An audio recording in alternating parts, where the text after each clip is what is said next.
In this video I'll talk through some great magical herbs and their meanings. For centuries, witches and wizards have used herbs, spices, flowers and the natural world to cast spells and heal people that they want to help.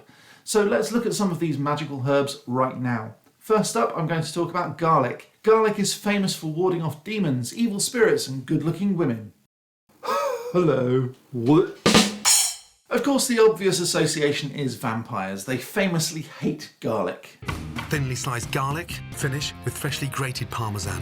My amazing tagliatelle with quick sausage meat bolognese.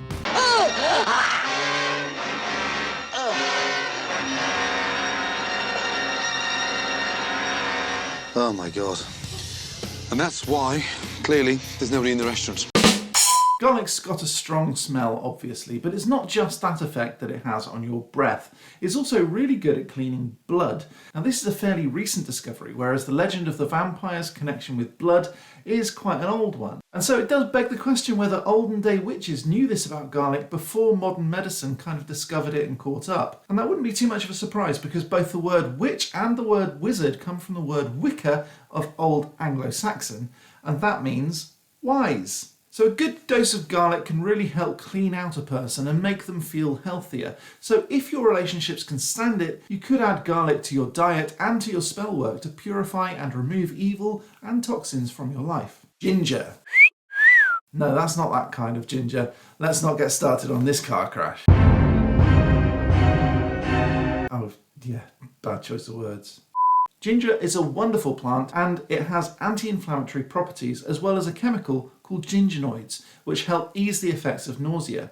It can be used to help people suffering from arthritis, travel or morning sickness, and also people suffering from high blood pressure, cholesterol, and even asthma. It's a fantastic plant.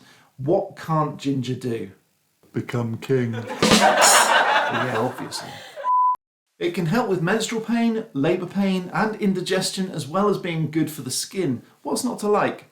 In magical workings though, witches can use it as a warming aroma in their home. Warming it in their cauldron with a little water, nutmeg and cinnamon is better than a scented candle and it lasts longer too. Ginger ale is often brewed for gatherings of witches or covens for drinking as a refreshment during the sabbats. And that's witchcraft holidays to you and me. Chewing ginger gives you courage too. So if you're a little shy, try chewing ginger before going out into the world. It can get a little bit stringy too, so maybe it's a self-flossing chewing gum, but if you're worried about getting it stuck in your teeth, perhaps your newfound confidence should help with that. Chives.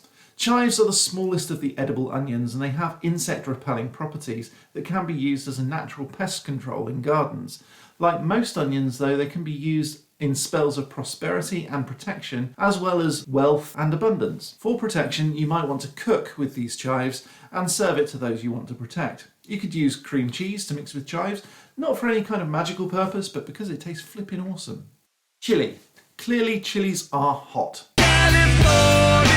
No, not the band. Although... I love you, sugar. I mean chili peppers like this. I love chilies. Everything from fairly mild padron peppers through to ghost chili or scorpion chili. You can use chili peppers to add heat or symbolise fire. Chili peppers contain capsaicin, which is a chemical that induces pain. Normally, that doesn't sound great.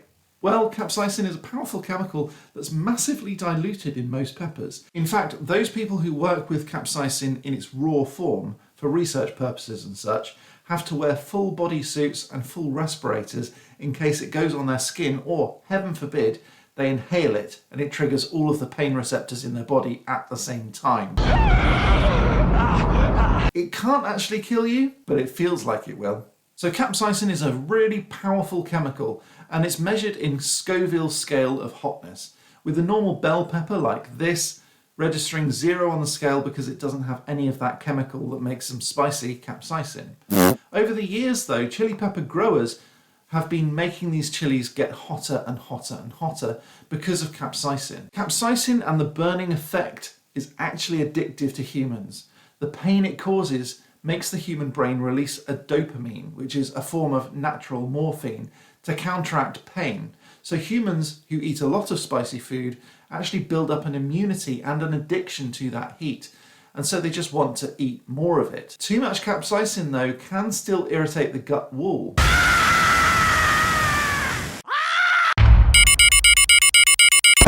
So compare this little meagre bell pepper to the hottest chili on earth. At the time of writing, it's this bad boy. This is the Carolina Reaper, and it's called that for a reason. This mean little chili pepper registers a painful 2.2 million Scoville heat units on the scale. Surprise! Where a jalapeno pepper is only a meagre 2,000 to 8,000, depending on the pepper and the strain and all of that sort of thing.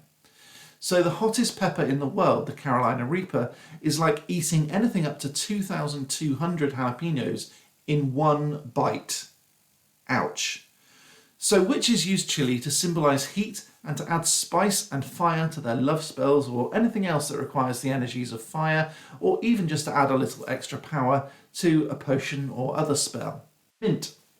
Mint is an excellent herb for working magic for all kinds of reasons. It's aligned with the planet Mercury and the elements of air and fire. It's a nice purification herb because it's got quite a potent and pleasant aroma.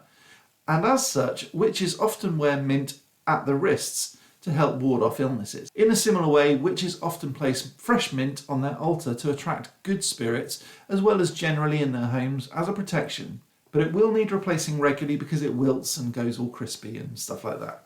Fresh mint leaves, though, rubbed on the forehead, will reportedly soothe a headache too, which is good to know. Thankfully, mint grows like crazy. It's almost a weed. I keep mine in a large pot outside so it doesn't take over the garden. It honestly does go very wild very quickly if it's not constrained. Similar to garlic, mint can be used to help with digestive problems and purification, but I think the most interesting use for it is to bring on prophetic dreams. You can make up a small bag, as long as it's not airtight, and place it under your pillow, and it can aid you in dreaming of the future, which is a useful trick indeed. Onion. Perhaps unsurprisingly, onion is linked with Mars and the element of fire. It certainly is when you cut it and it makes your eyes sting. It's related to stability and prosperity, perhaps due to its multiple layers. Onions have layers. Onion can be used in money spells, as well as protection in general, and also bring about prophetic dreaming, similar to mint. White onions help to clear away obstacles when peeled all the way to the centre. Some people use a half onion to absorb bad smells, so they might take it and put it under a sink and change it every couple of weeks.